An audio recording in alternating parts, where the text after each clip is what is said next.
Are you ready for another unboxing video of a refrigerator? Bam! There's your unboxing video.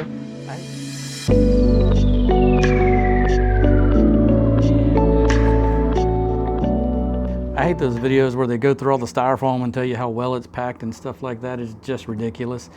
Say it once, whatever. Don't spend 5 minutes in your video showing me the packaging. One thing's clear on this channel is we're going to get to the heart of the matter of why we chose to upgrade to this refrigerator, the Iceco VL60, and the benefits we gained by upgrading and what this is really going to be used for, and go through a little bit of the stats and do a little bit of testing. All right, if you've been watching the channel for any length of time, you'll know that we used to run the JP50 refrigerator. That refrigerator is staying with the Jeep. The new build that we're adding to the fleet, being the Toyota Tundra build with the LU cabin, needed its own refrigerator and a little bit more storage because it's more of the deep trip kind of a vehicle, multi-season vehicle where we've got a heater in it, we're looking at an air conditioner. So we needed something to give us a little bit more size and flexibility with the refrigerator. What this refrigerator gives us is two compartments. One side is a refrigerator, one side is a freezer.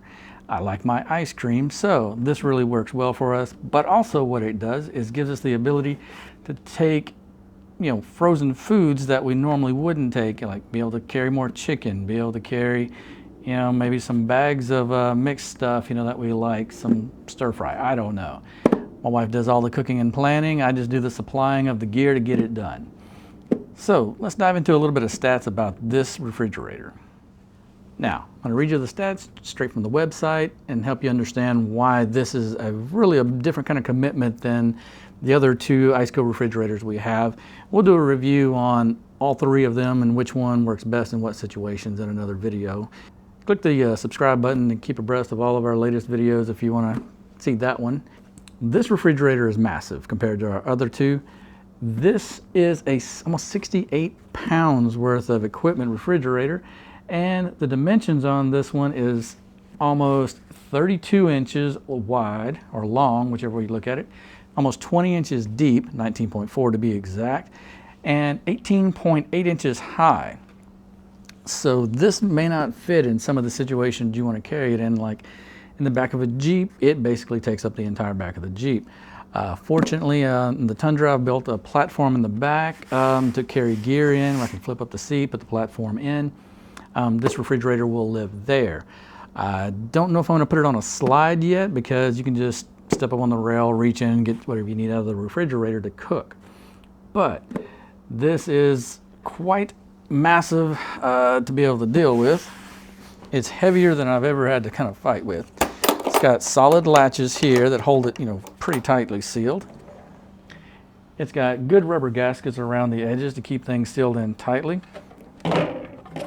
It's got good baskets to be able to load up and then slide in here so you can go from the house to the refrigerator whenever you're prepping.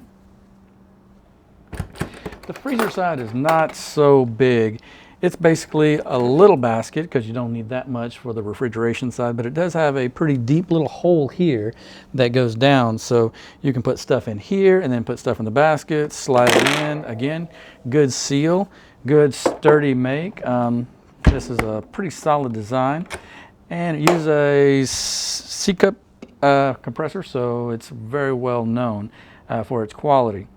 On your gauges here, you have your mode and your power and your up and down, and you can switch on mode between each side and adjust what temperature is on the refrigerator and the freezer side. I've noticed it's a little touchy, so you're gonna have to watch it. The refrigerator side gets really cold, the freezer side even colder.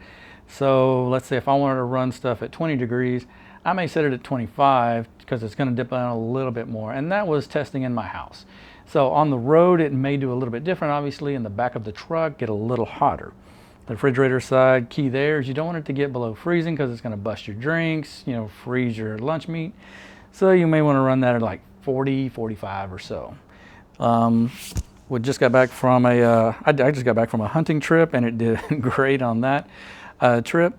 On the back of the truck, connected to a Jackery connected to the alternate power source. Thing just ran like a dream. Let's dive into a little bit of testing. Alrighty, this is a test of the Iceco refrigerator on a Jackery, traditional test everybody seems to be doing. So I thought I would do it, see just how long it would run on the Jackery itself. You can see we have a 500, which is all I have at this time. It is currently at 100%. The refrigerator is pre-cooled with a cool side and a refrigerator side, and it is currently 2:51 p.m. in the afternoon. So I'm going to see how it maintains temperature and see how the Jackery does. Currently have ice cubes in the system, and it is not melted through the entire time it was plugged into the wall jack. So we'll see if the ice melts whenever it's plugged into the Jackery. Okay. And we're off to the races. We'll see how it goes. Alrighty, it's roughly 9 hours later. The Iceco refrigerator is keeping a temperature in the cool section at 38, the freezer at 21, pretty much right on par with what I set it at. And then the Jackery is currently running at 76%. So I surmise it may last a total of 24 hours. Being a Jackery 500, I'm not expecting that much out of it. Just to show how many watts the refrigerator can draw, I'm showing the screen of the Jackery as the refrigerator fires up. It is currently pulling up to 82, 83 watts of power.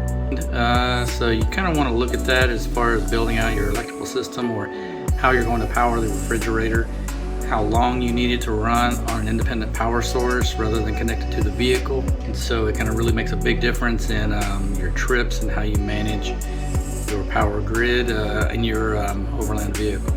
Alrighty, it is 10:36 p.m. the following day since we started this test. The Jackery is now dead. Was able to power it over 24 hours, but not a bad test.